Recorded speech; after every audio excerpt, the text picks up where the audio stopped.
इंद्र महिता सिद्धाश्च सिद्धिसिता आचार्य जिन शासनो नतिकरा पूज्या उपाध्यायिका श्री सिद्धांत सुपाठिका मुनिवरा रत्नत्रयाराधिका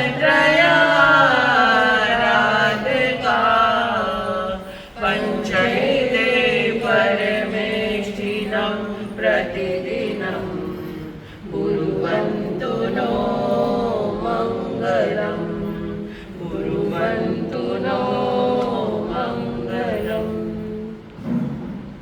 दुनिया के चराचर जीवों पर कर्मों ने जाल बिछाया है, क्या साधु ग्रस्त क्या बाल वृद्ध बस कोई न बचने पाया है।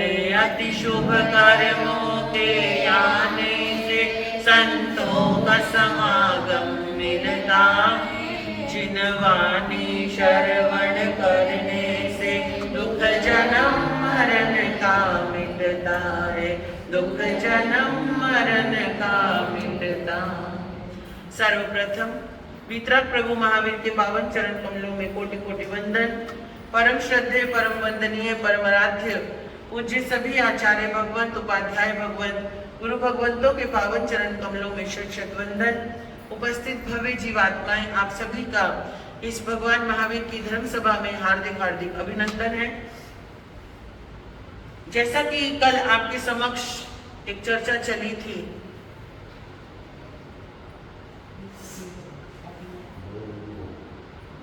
धर्म की और कर्म की इस दुनिया में आदि किसने करी? किसने करी? आदिनाथ भगवान ने, है ना?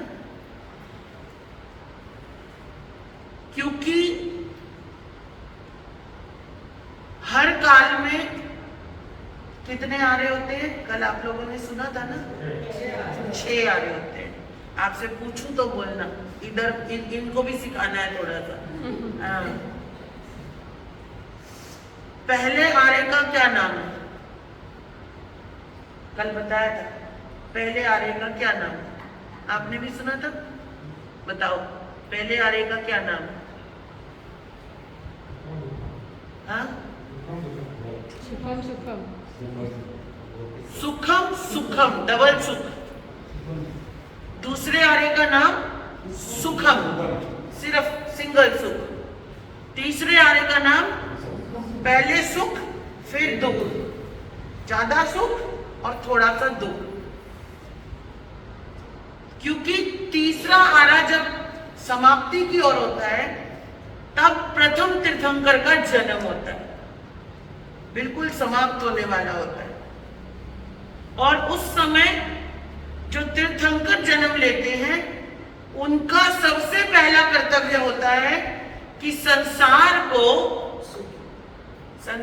क्या किया जाए? नहीं, संसार को तीर्थंकर सुखी नहीं कर सकता। परमात्मा खुद चल के भी आ गए तो आप सुखी नहीं हो सकते हो। जो इंसान खुद सुखी नहीं होना चाहे उसे दूसरा कौन सुखी करेगा? और कहते हैं ना, अच्छा हो सो मैंने किया है, कहता है इंसान, बुरा सब करते हैं भगवान। जैसे ही थोड़ा दुख पड़ता है हम क्या बोलते हैं? हे भगवान, मैं ही मिला था तुझे, मेरा नंबर क्यों लगाया तूने? है ना? समझ में आ रही है? आपको आ रही है? आ रही? आपके पीछे जो बैठे हैं आ रही है? ऐसे ही बोलते हैं ना, थोड़ा सा दुख आ जाए, परेशानी आ जाए, बीमार पड़ जाए, पैसे में लॉस हो जाए, दुकान बंद हो जाए चलती चलती, तो क्या बोलते हैं? या तो पड़ोसी को दोष देते हैं, सामने वाले ने नजर लगा दी, सामने वाले ने कोई टोटका कर दिया, मेरी दुकान चलती थी बंद हो गई, या फिर सबसे इजी जिनको आप हमेशा बेरोक टोक ब्लेम कर सकते हो वो है भगवान।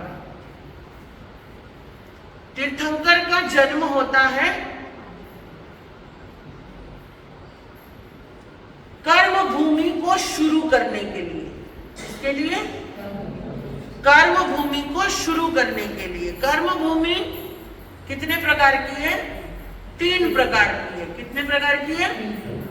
ध्यान रहेगा, बीच में कभी भी पूछ लूंगी मैं, तीसरे चौथे पांचवें दिन। हाँ, ध्यान से सुनना। कर्म भूमि 3 प्रकार की होती है, असी, मसी और कृषि। क्या? असी, मसी और कृषि। असी, मसी और कृषि। असी कहते हैं तलवार को, मसी कहते हैं लेखनी को। हाँ, कल से कॉपी लाना, कल से कॉपी पेन भी लाना अपने साथ। सच बोल रही हूँ, लिखा हुआ आपने लिख लिया ना, सुना और फिर लिखा तो ऑटोमेटिक दिमाग में बैठ जाता है। बचपन में आपने स्कूल में यही किया होगा, जो टीचर बोलती थी उसको लिख लेते थे ताकि वो आपको दिमाग में बैठे, और लिखने के बाद फिर कभी भी पढ़ सकते हो आप। या मेरे जैसा कोई भी महाराज साहब दोबारा अगर गोवा आए और वो बोलने लगे, या आप कहीं बाहर गए और वो बोलने लगे, तो आपको तुरंत याद आ जाएगा ये तो मेरे पास लिखा हुआ है। असी, मसी और कृषि, 3। कृषि, कृषि, कृषि खेती कर्म। अभी बता रही हूँ, रुको रुको, है ना, अर्थ भी बता रही हूँ। और इन 3 चीजों पर पूरी दुनिया कायम है। इन 3 बातों पर पूरी दुनिया कायम है। आगम जो होते हैं वो ज्ञान का निचोड़ होते हैं। क्या होते हैं? ज्ञान का निचोड़ होते हैं आगम। और आगमों का निचोड़ होता है ठोकरे। क्या होते हैं? छोटे छोटे जो ठोकरे बनाए जाते हैं ना, वो आगमों में से भी निचोड़ करके बनाए जाते हैं, ताकि व्यक्ति को बड़ी आसानी से छोटे में समझ आ सके। बड़े के लिए समय नहीं है तो छोटे के लिए समय निकाल सके। तो जहां 9 तत्व का ठोकरा आता है तो वहां पर कहा जाता है कि असी, मसी और कृषि 3 प्रकार की क्या है? कर्म भूमि है। क्या है? कर्म भूमि है। और इन तीनों में ही पूरी दुनिया समा गई है। असी कहते हैं तलवार को। तलवार यानी कि लड़ना नहीं, यानी कि रक्षा, रक्षक बनना। रक्षक कौन बन सकता है? यानी कि जिम्मेदार बनना। जिम्मेदार बनना, आप कैसे भी किसी को बचा सकते हो, जरूरी नहीं तलवार को उठाना ही है। लेकिन वहां पर शब्द दिया गया है, असी यानी कि तलवार, मसी यानी कि लेखनी, लिखना पढ़ना, और कृषि यानी कि खेती कर्म, खेती का कर्म। क्योंकि आप जब तक, है ना, अपने को तो पता ही नहीं होता, क्योंकि आजकल अपने पास पैसे की इतनी अधिकता है कि हम बाजार में जाकर कुछ भी खरीद के ला सकते हैं और खा सकते हैं, कुछ भी, है ना। अपने को कितना करना है? पैसा कमाना है और खर्च करना है। लेकिन एक एक दाना उगाने के लिए किसान की भरपूर मेहनत लगती है। जब हम नेपाल गए थे 2012 में, तब मैंने खेती को बड़ी नजदीकी से देखा। लोग कैसे खेती करते थे? बारिश आने से पहले जमीन को जोता जाता था। बारिश नहीं आ रही है, बारिश आने से पहले जमीन को बैलों के द्वारा, ट्रैक्टर के द्वारा जोता जाता था। उसके बाद उसमें से मोटे मोटे जो मिट्टी के डले होते थे, पुरानी खेती के जो गुच्छे गुच्छे रह गए, उनको अलग किया जाता था। फिर उसके बाद उस मिट्टी को भी प्लेन किया जाता था, कहीं कहीं हाथों से मसल के, कहीं कहीं वापस एक बार और हल चला के, एक बार और ट्रैक्टर चला के। उसके बाद फिर उसके लिए बीज तैयार किया जाता था एक कोने में। अभी सीजन किसका है? और बारिश में क्या लगाया जाता है मालूम है? कौन सा बीज बोया जाता है? चावल का। यस, धान बोया जाता है। तो एक कोने में उस धान की फसल को तैयार करने के लिए पहले एक कोने में धान को बोया जाता है। जब वो इतना बड़ा बड़ा हो जाता है, लगभग 10, 12, 15 दिन में, तो वहां से उसको उखाड़ा जाता है, गुच्छियां बनाई जाती हैं, खेत में लाया जाता है, बड़े खेत में, और उस समय इंतजार किया जाता है बारिश, पूरी बारिश आ जाए, नाले बहने लग जाए, तो उस नाले का रुख जो है ना अपने खेत की तरफ किया जाता है। पूरा खेत पानी से घुटनों तक लबालब भरना चाहिए। उस घुटने घुटने पानी में सुबह से लगा करके शाम होने तक एक किसान खड़ा रह करके वो जो गुच्छियां लाए थे ना उनको अलग अलग करके एक लाइन में लगाता चला जाता है। शाम हो जाती है, कई कई दिन लग जाते हैं, जिसका जितना बड़ा खेत हो, किसी का एकड़ में, किसी का 2 एकड़ में, किसी का 10 एकड़ में, जिसको जितनी खेती है वो उसमें लगाया जाता है। फिर उसको 5-10 दिन के लिए छोड़ दिया जाता है। पानी जब अंदर चला जाता है, समा जाता है, बीज जब मजबूती से अपने आप को पकड़ लेता है मिट्टी में, उसके बाद वापस एंट्री होती है खेत में। जो एक्स्ट्रा लग गए हैं, एक के साथ 2 लग गए हैं, उन एक के साथ 2 को भी निकाला जाता है, एक्स्ट्रा को निकाला जाता है। और मिट्टी में ऑटोमेटिकली बहुत सारे बीज होते हैं घास फूस के, उस घास फूस को निकाला जाता है। और ऐसा एक बार नहीं, ऐसा फसल के 3-4 महीनों के बीच में कई बार किया जाता है। फिर उसकी सुरक्षा के लिए दिन रात वहां रहना पड़ता है, क्योंकि चिड़िया है, कबूतर है, पक्षी है, पशु भी कई बार बंदर आ जाते हैं, कई बार लंगूर आ जाते हैं, कई बार पहाड़ों में हमने देखा कि वो कांटे वाली साही होती है ना, वो आ जाती है, खरगोश आ जाते हैं, सियाल आ जाते हैं खेत खराब करने के लिए। और ऐसे में किसान को दिन रात वहां चौकीदारी करनी पड़ती है। फिर जाके फसल सूखने का समय आता है, वापस खेत बुलाते हैं, फिर वापस जाते हैं, उनको काटा जाता है। और काटना इतना आसान नहीं होता है, वो इतने सूखे हुए होते हैं ना, बिल्कुल कांटे की तरह लगते हैं वो, और चुभ जाते हैं शरीर में, और उनके अंदर से जो भूसा निकल रहा होता है वो ऐसे चुभता है अंदर, जैसे कोई मच्छर काट रहे हो। और उस वेदना को सहन करके उस चावल को, उस गेहूं को, या कोई भी फसल हो, दाल की फसल हो, उसे लाया जाता है एक सूखे मैदान में, वहां छोड़ा नहीं जाता, फिर उसको छड़ा जाता है।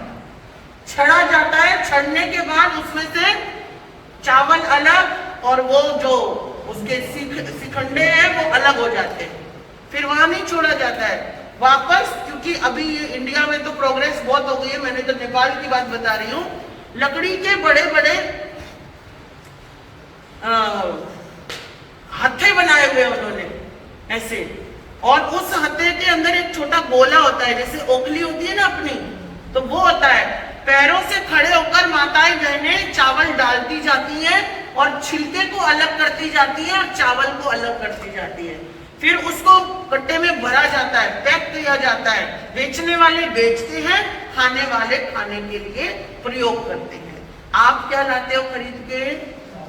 आप सिर्फ और सिर्फ पैकेट लाते हो खरीद के। इतनी प्रक्रिया से गुजरने के बाद, और हमें पसंद नहीं आता ना बना हुआ खाना, तो हम क्या करते हैं, थाली को सरका देते हैं, ये हमें पसंद नहीं आया, आज चावल कच्चा है, आज चावल ज्यादा पक गया, आज चावल जल गया, आज ये हो गया, आज वो हो गया, आज नमक ज्यादा हो गया, आज मिर्ची ज्यादा हो गई, आज फीका रह गया, है ना। हमारी कितनी चॉइसेस होती है, लेकिन बनाने वाले ने उसे कितनी मेहनत से बनाया है। और ध्यान रखना, जो कीमत देकर आप स्टोर से ला रहे हो, किसान को वो कीमत भी नहीं मिलती है। अगर उसने 2 रुपए में बेचा है, तो बीच वाले उसकी कीमत बढ़ाते बढ़ाते आप तक 100 रुपए तक ले आते हैं उसको। सबको अपना मुनाफा चाहिए। तो ये है खेती, और खेती नहीं होगी तो खाएंगे कहां से? कल्प वृक्षों की ताकत खत्म हो चुकी है, चौथा आरा लग चुका है, भगवान का बचपन बीत चुका है। भगवान की कितनी शादियां हुई? आदिनाथ भगवान की 2। एक तो 7वें यौगिक रूप में थी, और एक सुमंगला को लाया गया, क्योंकि उनका जोड़ा बिछड़ गया था, तो आदिनाथ भगवान ने उसको अपने साथ लाए, और वहां से विवाह परंपरा शुरू करी गई। लोगों को 4 भागों में बांटा गया। कौन से? वर्ण व्यवस्था बनाई गई। कौन से? शूद्र, वैश्य, ब्राह्मण और क्षत्रिय। कोई जाति नहीं थी, कोई ऊंच नीच नहीं थी, केवल कार्य सौंपे गए थे। तुझे ये करना है, तुझे ये करना है, तुझे ये करना है, तुझे ये करना है। और चारों ही अपने बच्चों को सौंपे गए थे, दूसरों को किसी को नहीं।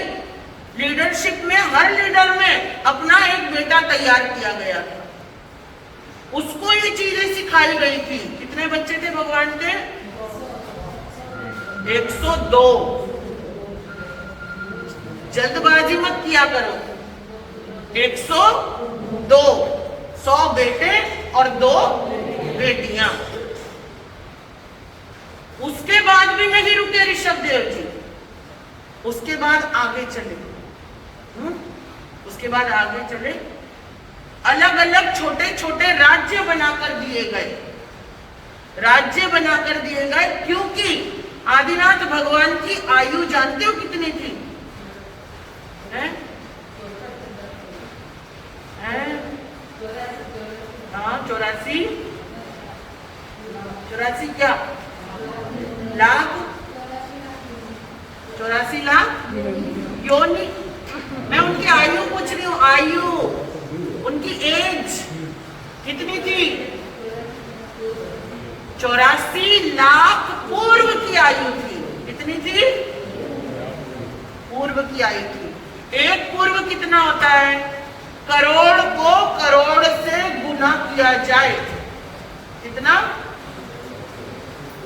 आपकी सोच से भी बाहर है, क्योंकि मेरी सोच से भी बाहर है। मुझे 32 साल में आज तक समझ में नहीं आया, आपको एक ही दिन में कैसे समझ आएगा? लेकिन थी मतलब थी। आगम में लिखा है, महावीर की वाणी है तो सत्य ही है, उसमें कोई संशय नहीं है। तो 1 करोड़ को 1 करोड़ से गुना किया जाए तो जो संख्या आती है, यानी कि 1 लाख करोड़, है ना, आ जाती है ना। 1 करोड़ को 1 करोड़ से गुना किया जाए तो कितनी आ जाएगी? 1 लाख करोड़। तो 1 लाख करोड़ का तो सिर्फ एक पूर्व था। ऐसे 84 लाख पूर्व की आयु भगवान आदिनाथ की थी, क्योंकि वो समय अलग था। और उनकी हाइट कितनी थी? 500 धनुष। कितनी? धनुष कितना बड़ा होता है? आप तो जानते ही नहीं होंगे, मैं ही बता देती हूँ, पूछूंगी कैसे।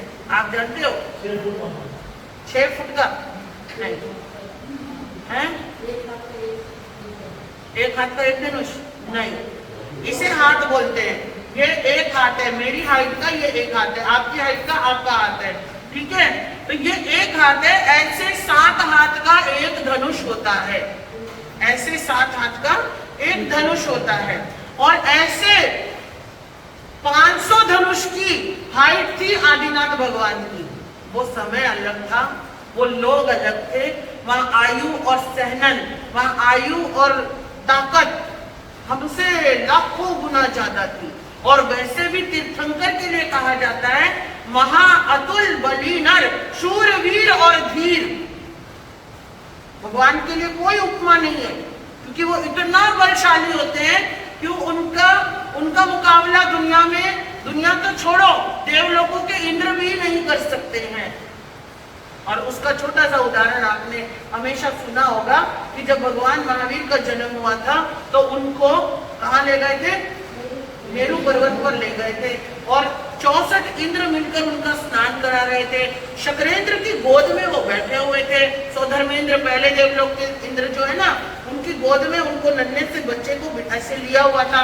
और इंद्र सोचने लगे और कहते हैं 1008 चांदी के कलश, 1008 सोने के कलश, 1008 हीरे के कलश, 1008 सोने चांदी के कलश, 1008 हीरे चांदी के कलश, 1008 सोने हीरे के कलश, 1008 तांबे के कलश, है ना, क्योंकि स्टील तो होता नहीं था, नहीं तो स्टील भी ले लेते।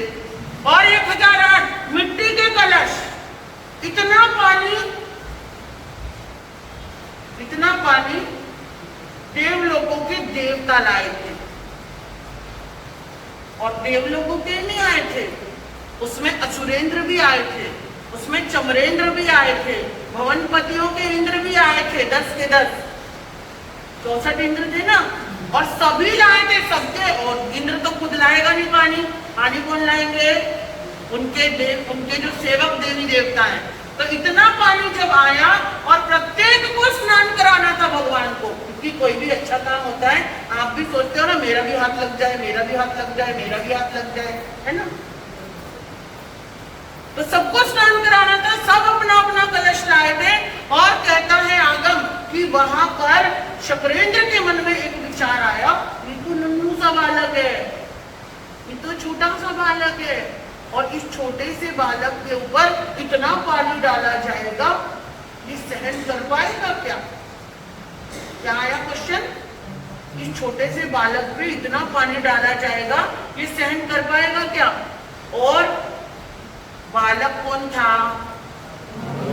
तीर्थंकर था होने वाला, अवधि ज्ञानी थे, मन का भाव समझ गए इंद्र महाराज, और मन का भाव भी। और फिर जब वो मन में कोई विचार आता है तो विचार ऑटोमेटिक जुबान पे आ जाता है।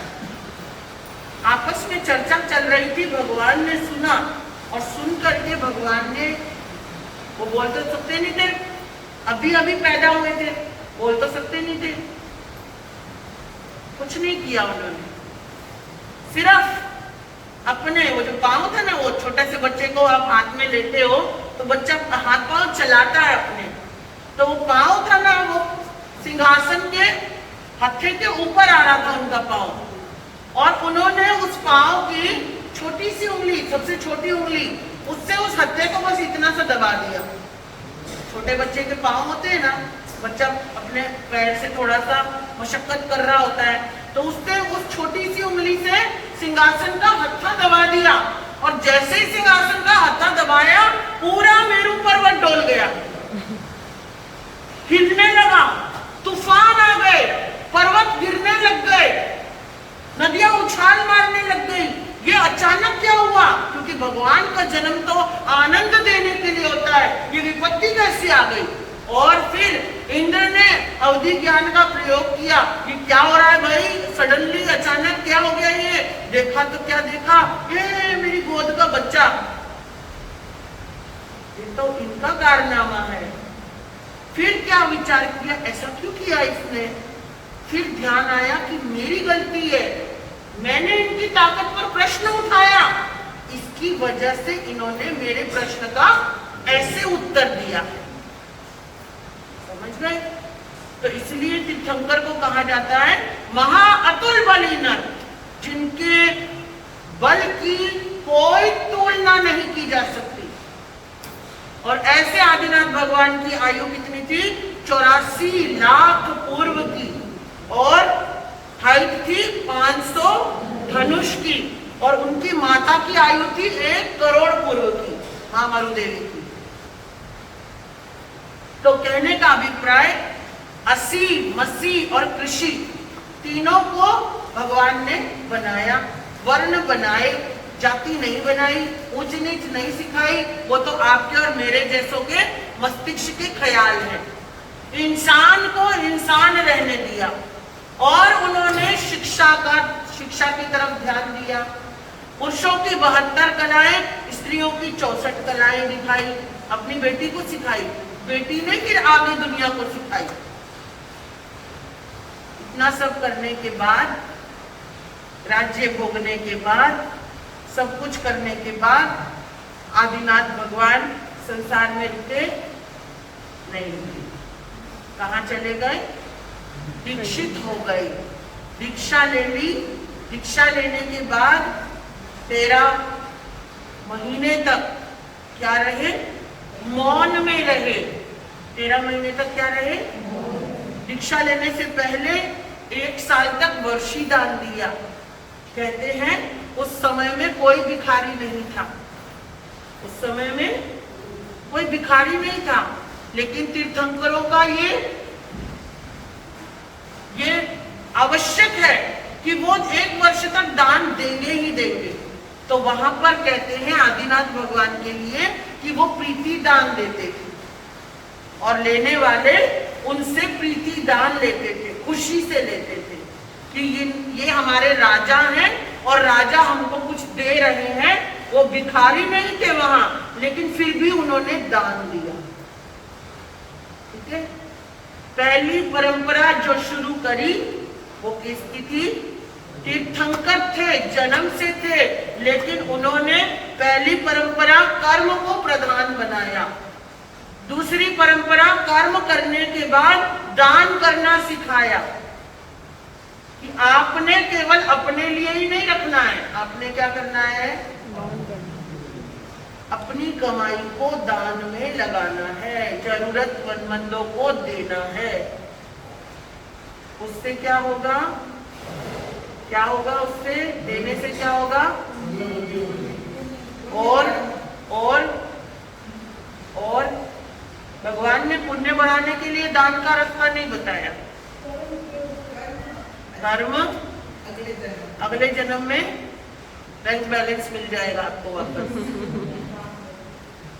हाँ, और क्या? दिया हुआ कभी खाली नहीं जाता। एक भिखारी था, वो सुबह सुबह रोज भीख मांगने निकलता था और शाम तक भीख मांग के जो भी लाता था उससे उसके परिवार का गुजारा चलता था। तो कहते हैं एक दिन भिखारी ने सोचा आज नगर में उत्सव है तो मुझे अच्छी भीख मिलेगी। और उसने क्या किया, लेकिन दूसरों के घर जाने से पहले खुद के पास होना भी जरूरी होता है। अगर आप भूखे पेट घर से निकलते हो तो बाहर भी आपको कुछ मिलने वाला नहीं है, और अगर आप खाना खा पी के जाते हो तो बाहर भी आपको 1000 जने पूछने वाले मिल जाएंगे। आओ सेठ चाय पी लो, आओ सेठ नाश्ता कर लो, आओ सेठ कुछ खा लो, है ना। तो कहते हैं कि भिखारी ने सोचा शगुन के लिए अपनी झोली में कुछ डाल लेता हूँ। और ये भी होता है कि जब दिया हुआ दिखता है तो देने की औरों को भी प्रेरणा मिलती है। तो ये विचार करके उसने अपने घर से एक मुट्ठी चावल लिया, अपनी झोली में डाल दिया और झोली में डालकर वो मांगने के लिए निकल पड़ा। आशाएं लेकर के निकला था कि भैया हमको क्या चाहिए, आज अच्छा खासा माल मिलेगा। जैसे ही वो चला, रोड पे आया, उसने देखा सामने से राजा का रथ आ रहा है और विचार करने लगा, अरे वाह आज तो मेरे भाग्य सवाए हैं, क्योंकि सामने से कौन आए हैं? राजा जी आए हैं। और राजा जी आए हैं और सुबह सुबह का समय है, राजा खाली हाथ तो जाएगा नहीं, कुछ ना कुछ देके जाएगा। और राजा है तो वो छोटी मोटी वस्तु तो देगा नहीं। अपने मन में ख्याली पुलाव पका रहा है और इतने में राजा का रथ उसके पास आकर रुका। राजा रथ से नीचे उतरा, राजा ने भिखारी के आगे हाथ फैला दिया। अरे ये क्या हुआ? मैं तो इससे मांगने के चक्कर में था, ये मुझसे हाथ फैला रहा है। तो राजा ने कहा, भैया सोच विचार मत करो, हमारे राज्य को खुशहाली पूर्वक आगे बढ़ाने के लिए मुझे मेरे ज्योतिषियों ने एक उपाय बताया है कि आप सुबह सुबह आज के दिन किसी से कुछ मांग करके ले आओ, और अगर किसी ने पहले व्यक्ति ने आपको कुछ दे दिया तो आपका टोटका सफल हो जाएगा। तो कहते हैं भिखारी विचार करने लगा, अरे बाप रे बाप, मैं तो भिखारी हूँ, ये राजाओं के भी भिखारी है। अब इसने मेरे आगे हाथ फैला दिया, अब मैं इसको क्या दूं? देखो लेना बड़ा आसान होता है, लेते समय व्यक्ति सोचता है कि ख्याली है ना, मुझे ये भी मिल जाए, मुझे वो भी मिल जाए, देने वाला दाता बड़ा हो तो मन में और बड़े बड़े ख्याल आ रहे हैं ना। लेकिन जब देने का प्रश्न आता है, देने का नंबर आता है, तो वो सारे ख्याली पुलाव उड़ जाते हैं। फिर इंसान सोचता है क्या दूं, क्या ना दूं, क्यों दूं, कितना दूं, कैसे दूं, नहीं दूं। और वो विचार सोचने लगा, उसने अपनी झोली में देखा चावल थे ना, कितने दूं, विचार करने लगा। सोच रहा था राजा आया है तो बहुत कुछ देगा, अब जब खुद के देने का नंबर आया तो बोला इतनी मुश्किल से तो चावल मांग के लाया था मैं, ये भी इसको दे दूं। और ऐसा सोच के बड़ी मुश्किल से उसने झोली में हाथ डाला, एक चावल निकाला। और वो एक चावल राजा के हाथ में रख दिया। राजा बहुत खुश हुआ। अपनी अपनी सोच है, आप कितना बड़ा सोच सकते हो, कितना अच्छा सोच सकते हो, ये आपके ऊपर है। राजा बहुत खुश हुआ, बहुत अच्छा, धन्य हो, तेरी उदारता को सलाम, तूने मुझे एक चावल का दाना दिया, मेरा संकल्प पूरा हुआ। तू मना भी कर सकता था मुझे कि मेरे पास तो कुछ नहीं है, पर तूने दिया। और राजा वहां से मुड़ गए। वो भिखारी जो था पूरा दिन मांगता रहा, झोली भी भर गई उसकी, लेकिन परेशान। मेरा एक चावल का दाना,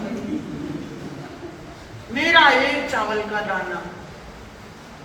राजा को देना पड़ा, राजा को देना पड़ा। शाम को घर आया, पत्नी ने देखा, अरे वाह, आज तो झोली में कमाल हो गया, पूरी भरी हुई है झोली। हाँ भरी हुई है, कर ले खाली, देख ले, ले ले। है आपके चेहरे पर खुशी नहीं दिख रही? आज इतना कुछ मिला, रोज कुछ नहीं मिलता था, आप खुश क्यों नहीं हो? क्या हुआ? झगड़ा हुआ किसी भिखारी से? किसी ने कुछ बोल दिया? अपमान किया किसी ने देते हुए? ना। तबीयत ठीक नहीं है? ठीक है, फिर चेहरा लटका क्यों रखा है? मेरा एक चावल का दाना आज मुझे देना पड़ा, और वो भी सुबह सुबह। हैं? किसको दिया? तो बोले कि राजा आ गया। राजा जी को? पत्नी खुश हो गई, बोले राजा ने आपसे मांगा? अरे कमाल करते हो, तो मुंह क्यों लटका रखा है? आप तो आज के दिन राजा से भी बड़े हो। नहीं, लेकिन मेरा चावल का दाना। चलो छोड़ो, जाने दो ना। पत्नी तो उस चीजें देख के खुश हो रही है, समेटती जा रही है, और लास्ट में झोली में से क्या निकले? लास्ट में क्या निकले? क्योंकि उसके ऊपर सामान आ गया था सारा, और चावल के दाने तो थोड़े से ही थे, मुट्ठी भर थे, वो सबसे नीचे थे। जब वो चावल भी निकले तो उन चावलों में एक दाना ऐसा था जो चमक रहा था, और वो था सोने का। ओ देखो देखो, सुनो, आप चावल के दाने को रो रहे थे, ये सोने का दाना मिला इसमें। अब वो और जोर जोर से रोने लगा। समझ गए? पहले तो उसे टेंशन थी, मैंने दिया क्यों? अब उसे टेंशन है, मैंने दिया क्यों नहीं?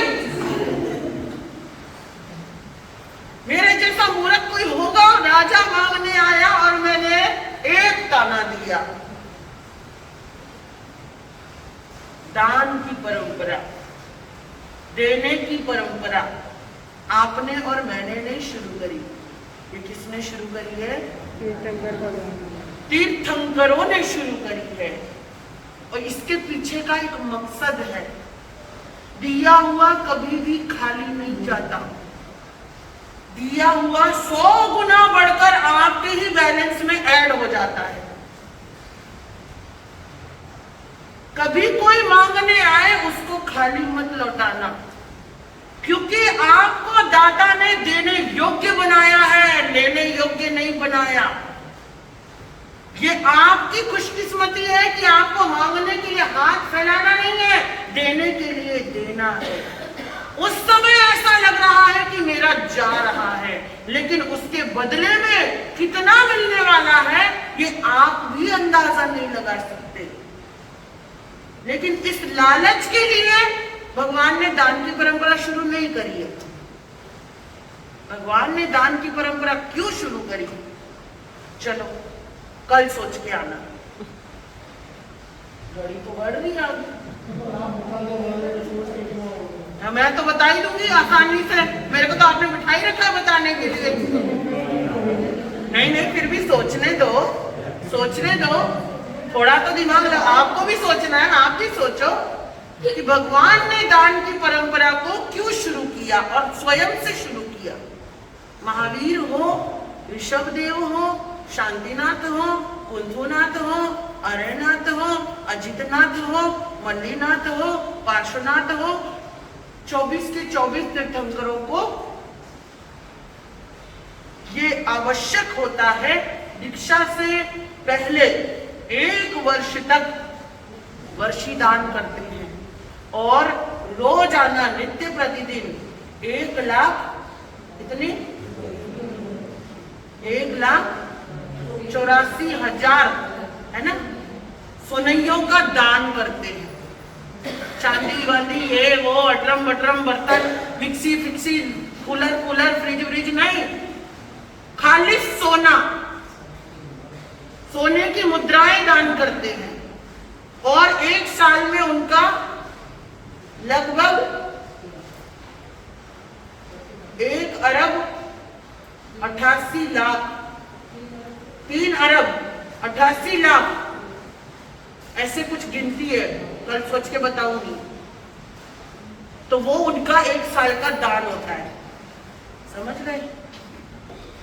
पर दान क्यों किया, क्वेश्चन ये है, दान क्यों किया भगवान ने? क्वेश्चन ये है, दान की परंपरा क्यों दी उन्होंने हम सबको? क्वेश्चन ये है ना? आदिनाथ भगवान ने आदि करी किसकी? कर्म भूमि की। किसकी? और उसके बाद धर्म भूमि की भी उन्होंने आदि करी है। सबसे पहले खुद को दीक्षा देकर, क्योंकि भगवान क्या होते हैं? स्वयं बुद्ध होते हैं। 15 प्रकार के सिद्ध आते हैं। कितने प्रकार के? 15 प्रकार के सिद्ध होते हैं। और उन 15 प्रकार के सिद्धों की बात मैं आपको आगे जाके बताऊंगी, कौन कौन सिद्ध हो सकते हैं। अगर हमें ऐसा लगता है, बहुत सब लोगों को ऐसा लगता है कि आदमी सिद्ध हो सकता है, औरत नहीं हो सकती। बहुतों को लगता है साधु सिद्ध हो सकता है, गृहस्थी नहीं हो सकता। बहुतों को लगता है जैन ही सिद्ध हो सकता है, अजैन नहीं हो सकता। बहुतों को लगता है ना स्त्री पुरुष ही सिद्ध हो सकते हैं, बाकी कोई नहीं हो सकता। तो ये सिद्धों की जो परंपरा है, ये क्या है वो मैं आगे आपको बताऊंगी, क्योंकि पूरा एक टॉपिक है वो। और अगर अपन शुरू करेंगे तो 2 टॉपिक मिक्स हो जाएंगे। तो कहने का मतलब है, सिद्धत्व पाने से पहले उनका कोई गुरु नहीं होता, भगवान का कोई गुरु नहीं होता। भगवान स्वयं बुद्ध होते हैं, स्वयं उनको बोधि होती है। पिछले कर्मों के अनुसार, पिछले जन्मों के अनुसार उनको इस जन्म में किसी को गुरु बनाने की जरूरत नहीं है, स्वयं बुद्ध होते हैं। और इसलिए भगवान आदिनाथ ने पहली दीक्षा किसको दी? स्वयं को दी। किसको दी? स्वयं को दी। सब कुछ होते हुए भी क्यों छोड़ा उन्होंने सब कुछ? क्योंकि वो तो तीर्थंकर ही बनने वाले थे ना, और तीर्थंकर बनना था तो फिर इतना कर्म क्यों किया उन्होंने? ये भी एक टॉपिक है आपकी मस्तिष्क का, मेरी खोपड़ी का, सबकी खोपड़ियों का, कि कर्म करना नहीं, ये करना नहीं, वो करना नहीं, इतना करना नहीं, उतना करना नहीं, है ना? ऐसा करे तो पाप, वैसा करे तो पाप, ये करे तो पाप, वो करे तो पाप। बहुत सारी चीजों में दिमाग हमारा उलझा रहता है। पाप और पुण्य के चक्कर में हमने इतना उलझा लिया है कि एक्चुअल में धर्म क्या है वो हमें पता ही नहीं है। अगर हम धर्म भी कर रहे हैं ना, तो वो भी केवल पुण्य के लिए कर रहे हैं, है ना? कर रहे हैं ना पुण्य के लिए। आप सामायिक कर रहे हो, स्थानक में आ रहे हो, है ना? चातुर्मास लग गया है ना? एक श्रद्धा का वातावरण बना, और फिर चातुर्मास में आए हो, बेटका लेकर आए हो, मुखपस्त्रिका लेकर आए हो, बैठ गए हो, ये हाफ ड्रेस में बैठ गए, 4-5 जने बैठे, हाफ ड्रेस में बैठ गए, ये है ना? आप अपनी फुल ड्रेस में बैठे हुए हो, ये हाफ ड्रेस में बैठे हुए हैं। क्या चीजें हैं जैसे हमें क्यों करनी चाहिए? ये इनके पीछे एक ही मकसद है, कहीं ना कहीं भैया धर्म का कुछ ना कुछ तो लाभ हमें मिलेगा। चाहिए नहीं चाहिए तो लालच आ गया, मिलेगा, ये आपने डिसाइड ही कर लिया है। धर्म किया हुआ कभी खाली नहीं जाएगा। मेरा परिवार सुखी हो जाएगा, मेरा संसार सुखी रहेगा, मेरे घर की जड़ें मजबूत रहेंगी, मेरे घर के संस्कार अच्छे रहेंगे, मुझे देखेंगे तो मेरे बच्चे भी करेंगे। यही लालच है ना अंदर अंदर, यही सारे लालच है। तो ये आपके संसार के लालच है, लेकिन उसके ऊपर एक धर्म होता है। धर्म क्या होता है वो आपको बाद में बताऊंगी, लेकिन कल सोच के आना दान की परंपरा को क्यों शुरू किया। ठीक है, आपके लिए क्वेश्चन है, चलिए मिलकर के बोलते हैं। वीर प्रभु जी मोरी रंग दो, वीर वीर प्रभु जी मोरी रंग दो चुनरिया रंग दो चुनरिया रंग दो चुनरिया रंग दो चुनरिया रंग दो चुनरिया वीर प्रभु जी मोरी रंग दो चुनरिया वीर प्रभु जी मोरी रंग दो चुनरिया ऐसा रंग रंग दो जो कभी ना उतरे ऐसा रंग रंग दो जो कभी भी न उतरे से चाहे सारी उमरिया दो से चाहे सारी उमरिया काला नहीं रंगवाऊं पीला नहीं रंगवाऊं काला नहीं रंगवाऊं पीला नहीं रंगवाऊं अपने ही रंग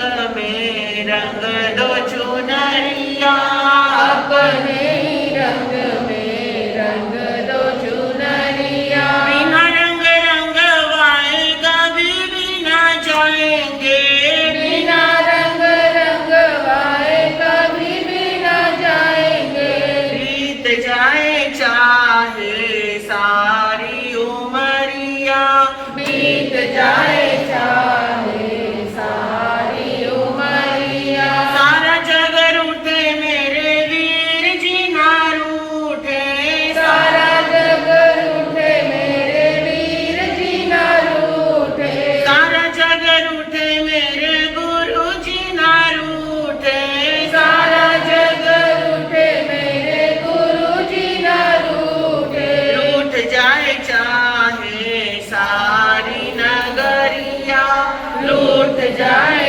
चाहे सारी नगरिया वीर प्रभु जी मोरी रंग दो चुनरिया वीर प्रभु जी मोरे रंग दो चुनरिया। इस शुक्रवार से 7 तारीख से पद्मावती